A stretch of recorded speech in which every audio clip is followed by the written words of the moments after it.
नमस्कार, आज मी करणार आहे तळणीचे मोदक। तर मोदकाचं सारण करण्यासाठी मी 1 वाटी खोबरं घेतलेलं आहे, असं बारीक पीस करून घेतलेले आहे, ते मिक्सर मध्ये घालायचं आहे। त्यानंतर अर्धी वाटी गूळ घेतलेला आहे, 8 ते 10 इलायची घेतलेली आहे, इलायची साखर टाकून बारीक करून घेणार आहे। खोबरं बारीक करून घेते। बारीक केलेले हे खोबरं यामध्ये काढून घ्यायचं आहे। त्यानंतर यामध्ये गूळ घालायचा आहे। गूळ तुमच्या आवडीनुसार तुम्ही कमी जास्त करू शकता। यामध्ये साखर आणि वेलची याची पूड केलेली आहे ती घालते। चमच्याच्या सहाय्याने हे मिक्स करून घ्यायचं आहे आणि पुन्हा एकदा हे मिक्सर मधून फिरवून घ्यायचं आहे। मोदक खाताना दाताखाली जास्त कचकच लागणार नाही। मस्त असा खमंग वास सुटलेला आहे। बघा सगळे एकदम व्यवस्थित बारीक झालेलं आहे, काढून घ्यायचं आहे। अशा प्रकारे आपलं सारण तयार झालेलं आहे। मी ही 10 मिनिटांपूर्वी कणिक मळून घेतलेली, एकदम घट्ट अशी मळून घेतलेली। त्याला एकदा तेलाचा हात लावून अजून एकदा मळून घ्यायची आहे। चला तर मग सुरुवात करूया। मोदक करण्याच्या 2 पद्धती दाखवणार आहे। त्यामधली ही पहिली पद्धत। पहिल्यांदा मी तुम्हाला हातावरती मोदक कसे करायचे हे दाखवणार आहे। असा छोटासा गोळा घ्यायचा, तो पिठात बुडवून असा हाताच्या सहाय्याने त्याला एकदम मऊसर करून घ्यायचा आहे।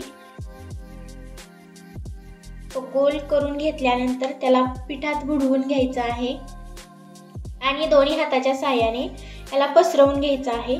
मधली बाजू थोडीशी जाड ठेवायची आणि कडेने पातळ करायचं आहे। आपला गोल तयार झालेला आहे।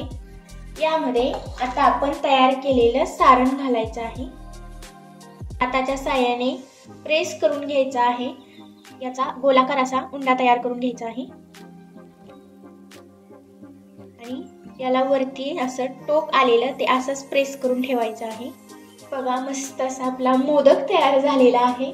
आता दुसरी पद्धत दाखवते। असा छोटासा गोळा घ्यायचा आहे आणि तो गोलाकार मध्ये लाटून घ्यायचा आहे। त्यामध्ये आपण तयार केलेलं सारण ठेवायचं आहे। हाताच्या साहाय्याने प्रेस करून त्याचा सगळ्या बाजू चिकटवून घ्यायच्या आहेत। दोन्ही हाताच्या साहाय्याने असं वरती टोक आणायचं आहे। बघा मस्त असा मोदक तयार झालेला आहे। तुम्हाला कोणती पद्धत सोपी वाटते ते तुम्ही वापरू शकता। आपले हे 2 मोदक तयार झालेले आहे। याचप्रमाणे मी सर्व मोदक तयार करून घेत आहे। मला पहिली पद्धत सोपी वाटते, त्यामुळे मी पहिल्याच पद्धतीने मोदक तयार करणार आहे।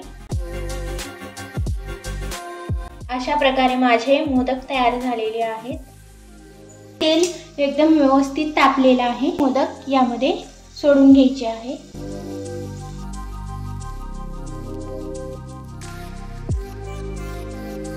मी हे मोदक 2 बॅच मध्ये तळणार आहे। एकदम मंद आचेवरती हे मोदक व्यवस्थित आतून खरपूस होईपर्यंत तळून घ्यायचे आहेत। व्यवस्थित तळले गेलेले आहेत। आता हे काढून घ्यायचे आहेत। मधील संपूर्ण तेल नितळवून घ्यायचं आहे। मोदक काढण्यासाठी मी अशी जाळीचा वापर केलेला आहे। यामध्ये मोदक काढायचे आहेत, जेणेकरून त्यातील उरलेले तेल संपूर्ण निघून जाईल। त्याचप्रमाणे मी सेकंड बॅच ही तळून घेते। काढून घ्यायचे आहेत। हा मस्त असे मोदक आपले तळले गेलेले आहेत। तर कशी वाटली रेसिपी कमेंट मध्ये कळवा। व्हिडिओ आवडल्यास लाईक करा आणि चॅनलला अजूनही सबस्क्राइब केलेलं नसेल तर सबस्क्राइब करून घ्या।